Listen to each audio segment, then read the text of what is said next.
மாமாவோட அமைதிக்கு பின்னாடி இருக்கிற காரணத்தை என்னால இப்ப வரைக்கும் கண்டுபிடிக்க முடியல. நாங்களும் எவ்வளவோ முயற்சி பண்ணி பார்த்துட்டோம். எங்க அறிவுக்கு அது சுத்தமா எட்டவே இல்லை. அந்த ஜீவா அவன் தான் எங்க மாமாவோட வாரிசுன்னு சொல்றான். அது பொய்ன்னு எங்களுக்கே தெரியும். ஆனா இப்ப வரைக்கும் எங்களால அதை நிரூபிக்க முடியல. அது மட்டும் இல்ல, அவர் மேல இவ்ளோ பெரிய பழிய போட்டதுக்கு அப்புறமும் அவரு இவ்ளோ அமைதியா இருக்காருன்னா எதையோ மறைக்கிறாருன்னு தானே அர்த்தம். மறைக்கிறாருன்னு சொல்ல வரல, ஆனா அவர் ஏதோ ஒரு விஷயத்தை காப்பாத்திட்டு இருக்காருன்னு மட்டும் தெரியுது. அப்படி அவர் காப்பாத்துறதுனால அவரோட குடும்பத்துக்கு நிறைய சிக்கல் வருது. அந்த சிக்கல் எல்லாம் ரொம்ப பெருசாகிறதுக்கு முன்னாடி அந்த ஜீவா என் மாமாவோட வாரிசு இல்லைங்கிறத நான் நிரூபிச்சே ஆகணும். அதான் உங்களுக்கு தெரிஞ்சத நீங்க சொன்னீங்கன்னா எங்களுக்கு ரொம்ப உதவியா இருக்கும். என் காலத்துக்கு மட்டும் இல்ல, இந்த விஷயத்த உன் காலத்துக்கும் வெளியில யாருக்கும் தெரியாம பாத்துக்க. இது என் மேல ஆன. ஐயா, என்னையா சொல்றீங்க? எங்க குடும்பமே இடிஞ்சு போன மாதிரி உட்கார்ந்துட்டு இருக்குங்கய்யா. உங்க ரகுராம் ஐயா மேல இவ்ளோ பெரிய பழிய தூக்கி போட்டிருக்காங்க. அதை நம்ம தீர்க்க வேண்டாமா? உங்க ரகுராம் ஐயாவோட குடும்பம் இவ்ளோ கஷ்டப்படுறது உங்களுக்கு ஓகேவா? அப்படி இல்லம்மா. இவ்வளவு நடந்தும் ஐயாவே ஒரு விஷயத்த சொல்லாம அமைதியா இருக்காருன்னா அவருடைய விசுவாசி நான் மட்டும் எப்படி சொல்ல முடியும்? என்ன மன்னிச்சிடுங்கம்மா. என்னால் அதை சொல்ல முடியாது. எப்பவும் சொல்லவும் மாட்டேன். தயவு செஞ்சு சொல்லிருங்கய்யா. எனக்கு அது தெரியும்.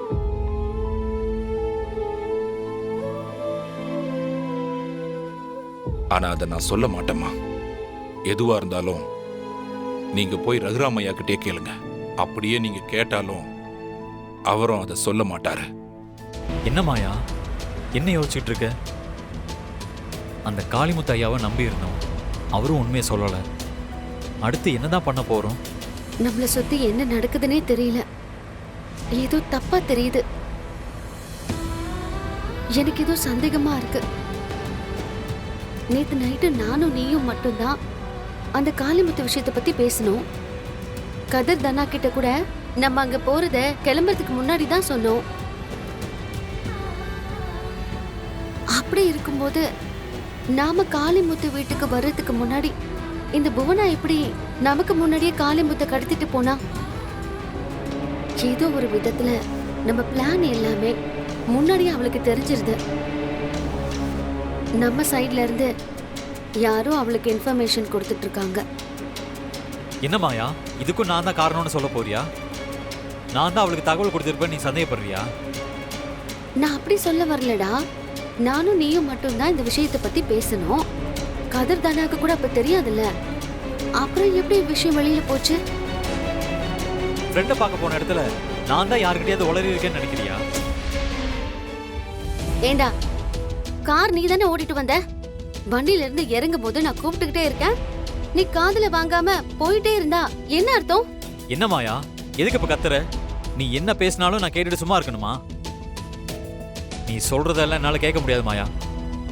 நீ அந்த விஷயத்துல அப்படி சொன்ன, அதனால்தான் நான் எதுவுமே காதுல வாங்காம வந்துட்டேன். அவ்வளவுதான். இல்ல சீனு, நான் அப்படி சொன்னதுல எந்த தப்பும் இல்ல. சரி வா, எதுவா இருந்தாலும் நம்ம ரூம்ல போய் பேசிக்கலாம். வா. நில்லு. என்ன இப்ப எதுக்கு அவனை உள்ள கூட்டிட்டு போற? எதுவா இருந்தாலும் இங்கே நின்னு பேசு. அது ஒண்ணும் இல்ல அத்தை. எங்களுக்குள்ள ஒரு சின்ன பிரச்சனை. அத நாங்களே பேசி தீர்த்துக்கிறோம். நாங்க ரூம்குள்ளே போய் பேசிக்கிறோம். என்னடி, எப்ப பார்த்தாலும் உங்களுக்குள்ள ஏதாவது பிரச்சனைன்னா அவனை தனியா தனியா கூப்பிட்டு போயிட்டு இருக்க? என்ன அவனுக்கு ஏதாவது மாய மந்திரம் செய்யறியா? அதான் அவன் பிரச்சனை ரூமை விட்டு வெளியே வந்துருச்சுல்ல. இங்கேயே பேசுங்க. என்ன ஆயிட போகுது? அம்மா, நாங்க தான் தனியா பேசிக்கிறோம்னு சொல்றோம்ல, நீங்க இதுல தலையிடாதீங்க. நாங்க ரூம்குள்ளே போய் பேசிக்கிறோம். என்ன சீனு, எப்ப பாரு நீ இதையே சொல்லிட்டு இருக்க? அம்மான்னு ஒருத்தி நான் எதுக்கு இருக்கேன்? ஏதாவது ஒரு பிரச்சனைனா என்கிட்ட வந்து சொல்லக்கூடாதா?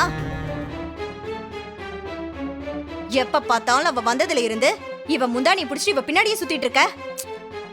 தல அப்படி. ஏய், இங்க பாரு, உனக்கு கடைசியா சொல்றேன் கேட்டுக்கோ. என் புள்ளைய அடிமையா நடத்துறதெல்லாம் இதோட நிறுத்திக்கோடி. அத்தை, நீங்க நினைக்கிற மாதிரி எல்லாம் பெரிய பிரச்சனை எல்லாம் இல்ல, சின்ன பிரச்சனை. அத நாங்களே பேசி தீர்த்துக்கிறோம். நீ இந்த வீட்டுக்குள்ள எப்ப வந்தியோ அப்பவே இது பெரிய பிரச்சனை தான். இதை விட ஒரு பெரிய பிரச்சனை வேற என்ன இருக்க போகுது? எப்ப என் புள்ளையோட வாழ்க்கையில வந்தியோ அப்பத்துல இருந்தே என்னை என் புள்ளையும் பிரிச்சுட்ட. பழைய மாதிரி இல்லனாலும் ஏதோ என் புள்ள என் கண்ணு முன்னாடி அங்க இங்க இருக்கான்னு நினைச்சிட்டு இருக்கேன். அதையும் கெடுத்து விட்டுறாத. அம்மா ப்ளீஸ்மா, இதை விடுங்கம்மா. எதடா விட சொல்ற? எதை விட சொல்ற? எப்ப என்ன பிரச்சனை நடந்தாலும் என்னையே ஏதாவது சொல்லிட்டு இருக்க. சாரிடா, என்ன கொஞ்சம் புரிஞ்சுக்கோ. பண்றதெல்லாம் பண்ணிட்டு இப்ப மன்னிப்பு வேற கேக்குறியா மாயா? நீ கூட என்ன புரிஞ்சுக்கலனா எப்படிடா? நான் என்ன வேணும் நான் பண்ணேன்? பெரியப்பா பஞ்சாயத்து விஷயம் ஆரம்பத்துல இருந்தே நம்ம ஒவ்வொன்னையும் பார்த்து பார்த்து தானே பண்ணிட்டு இருக்கோம். யாருக்காவது நம்ம என்ன பண்றோம்னு தெரியுமா? எவ்வளவு சீக்கிரட்டா பண்ணிட்டு இருக்கோம். ஆனா அந்த புவனாவுக்கு எப்படியும் அந்த விஷயம் எல்லாம் தெரிஞ்சிருது. அது எப்படின்னு தெரிஞ்சு தடுத்தாதானே நாம இந்த பஞ்சாயத்து விஷயத்துல ஜெயிக்க முடியும். கரெக்ட் தான் மாயா. ஆனா அந்த விஷயம் என்னால வெளியே போகுதுன்னு நீ சந்தேகப்படுறேல்ல, அதை தான் என்னால தாங்கிக்க முடியல. நான் உன்னை சந்தேகப்படல சீனு, தயவு செஞ்சு அதை புரிஞ்சுக்கோ. இங்க நாம பேசுறதெல்லாம் புவனாவுக்கு எப்படியோ தெரிஞ்சிருது. ஆனா அது எப்படின்னு தான் தெரியல. அதை கண்டுபிடிச்சு தடுக்கணும்னு நான் நினைக்கிறேன். மத்தபடி உன்னை நான் அவாய்ட் பண்றேன்னோ உனக்கு தெரியக்கூடாதுன்னு நான் நினைக்கவே இல்லடா. என்ன புரிஞ்சுக்கோடா. நீ என்ன சொன்னாலும் சரி மாயா, அதை நான் ஏத்துக்கிறதா இல்ல. என்ன நீ அவாய்ட் பண்ணணும்னு தான் நினைக்கிறேன். என்ன சீனு இப்படி பேசுற? புரிஞ்சுக்கோ, இன்னும் கொஞ்ச நாள் தான் இருக்கு. பஞ்சாயத்துல மட்டும் நாம கரெக்டா ப்ரூவ் பண்ணலனா பெரியப்பா மேல நிரந்தரமா ஒரு பழி விழுந்துரும். நம்ம குடும்பத்துல அப்புறம் என்னென்னலாம் நடக்குமோ என்னமோ அதெல்லாம் தடுக்கணும்னு தான் போராடிக்கிட்டு இருக்கேன். அத நீ கூட புரிஞ்சுக்கலனா எப்படிடா? சரி, நீ எதுக்கு எவ்வளவு கவலைப்படுற? அதை விட பாத்துக்கலாம். இரு, ஒரு நிமிஷம் இரு.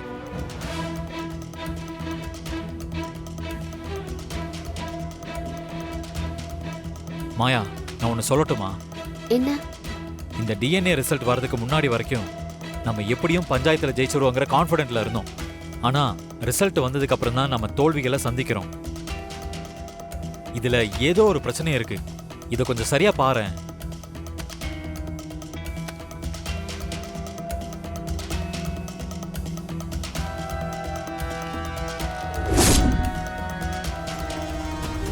இந்த டிஎன்ஏ டெஸ்ட் தப்பா இருக்கு.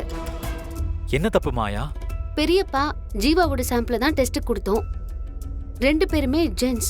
ஆனா இந்த ரிப்போர்ட்ல ஒரு ஆணுக்கும் ஒரு பொண்ணுக்கும் டிஎன்ஏ டெஸ்ட் எடுத்த மாதிரி இருக்கு. அப்படியே போட்டிருக்கு?